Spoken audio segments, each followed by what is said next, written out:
Hi, this is Shane from Shane's Books and Review, and I hope you are having a great day today. Today we're going to be talking about Philip K. Dick, and it's a short story collection.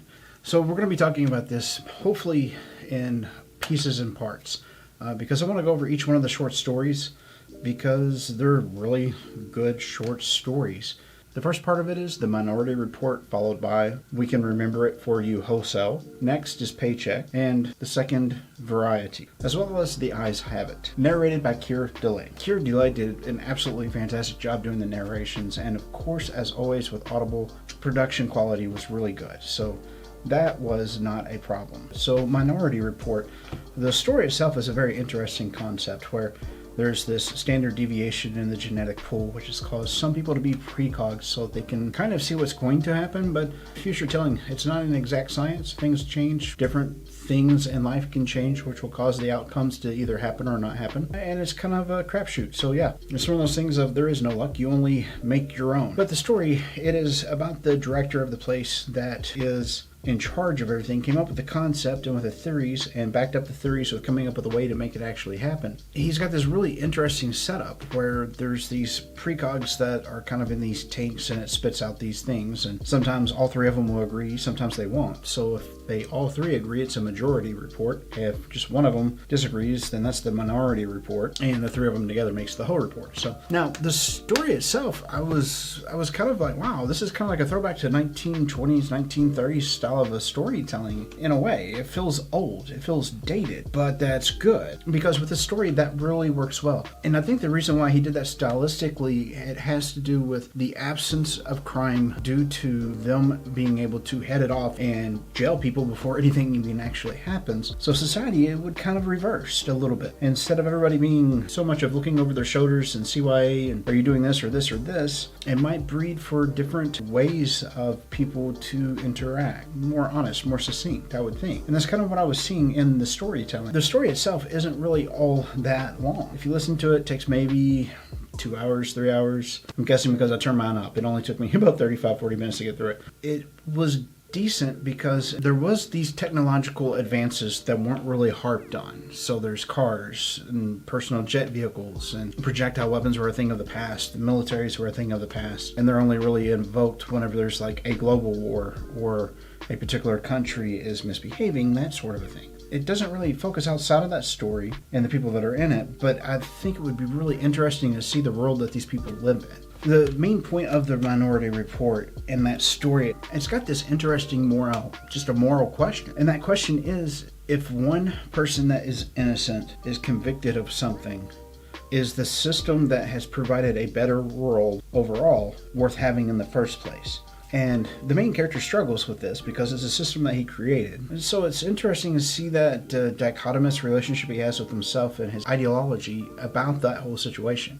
What's your feelings or thoughts on that? You know what to do down there. The second story is one that you'll probably know. It's called Total Recall in the movie world, but in the book world it was named We Can Remember It For You Wholesale. And that was a neat little story. So of course with Total Recall, we know from the movie that, but push all that to the side, that really goes way out right field compared to the book. In Total Recall, the guy just pretty well finds out that he was a secret agent, which we already know. He has trouble trying to get himself broke outside of the loop. One of the few times I've ever said this. I think I liked the movie adaptation more than I did the actual story.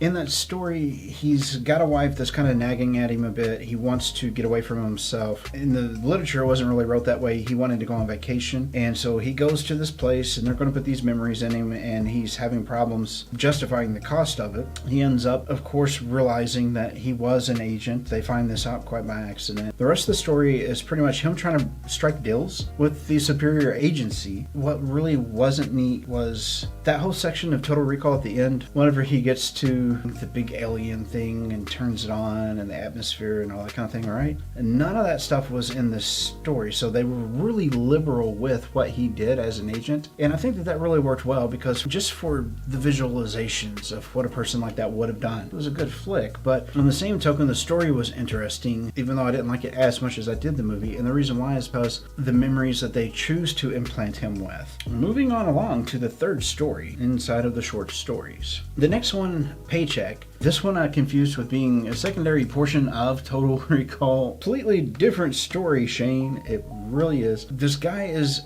like a hardware engineer. He does a lot of things that I do. So he'll go in, he'll work on systems, and he will find ways to optimize them or make them run better. Before long, he'll move on to the next thing. He ends up needing some money and starts working for this company. And whenever his term is up, he goes to collect his money and come to find out he's only got a bag of stuff. Well, it's this bag of stuff that is key to him getting to the end of the book. I thought it was a very interesting interlude for somebody trying to find employment permanently, but on their own way, instead of just being somebody that goes in and gets their memory wiped. But with these trinkets in this bag, and this is what made the story so interesting, so I don't want to give all that away, but out of all the stories that are in this collection, this one has to be my favorite. And the reason why is because of the way that those trinkets play in. I thought that it was going to be this, I thought this piece was going to be this, or for this, or whatever, and I was wrong on a lot of it, so kudos, Philip K. Dick. That was really cool. So if you ever get a chance to just pick that one story up, I don't think that you will be disappointed. There's plenty of sci-fi, there's a lot of action, and puzzle box type thinking, trying to get through to the end, and then owning it, and understanding what's happening, and then making it more of, well, his own. So that was really, really cool. The next story, which was the second variety, quite frankly, I saw the end of that story coming. I could see where this story was going for so far ahead.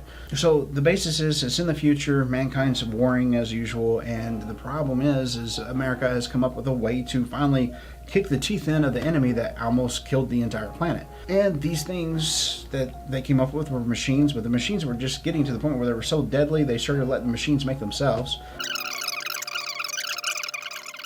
And the rest of the story is them trying to make it back to the American base, and then whenever they do, what happens at that point, and then the end of the story. I think that maybe the setup on that could have been a little bit more. If it hadn't been so obvious what was going to happen, then I think I would have enjoyed that a little bit more. But as far as a good sci-fi story that's kind of futuristic, it's certainly dystopian. It fits all these bills. It has the story ticks that it should. So it's not like it was a bad story or bad storytelling. It's not. I want to be clear. It's not.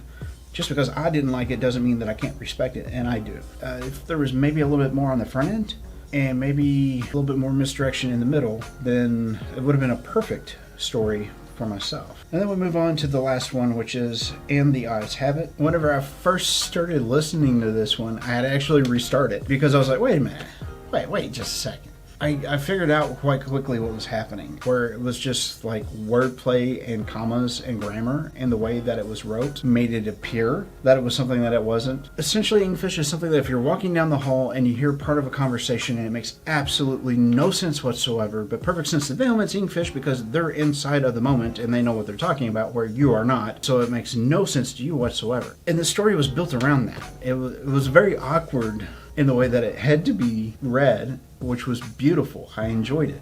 But essentially it was just a story about a couple people getting together and going to the movies. But what if we didn't talk the way that we did? What if we used the King's language, like back 1500s? It would be really interesting to see. And the reason why is because of things like he took my hand and half of us went here and half of us went there. These things make sense to us. But what if you didn't have that cognitive ability to understand exactly what that meant? Or what if you had took a mind-altering substance that made you take everything to the most literal degree? So you would think that if somebody said half of us went here and half of us went here, then which half of that person went to eat food and which half went to watch the movie? And so this is what that story is chock full of. It was very short, super short, but it was very enjoyable because of that. It was fun. It was very, very fun. So it was probably one of the more unique things that I've ingested in quite some time. And it gives me some ideas. I think that I would like to try to mimic a story like that. So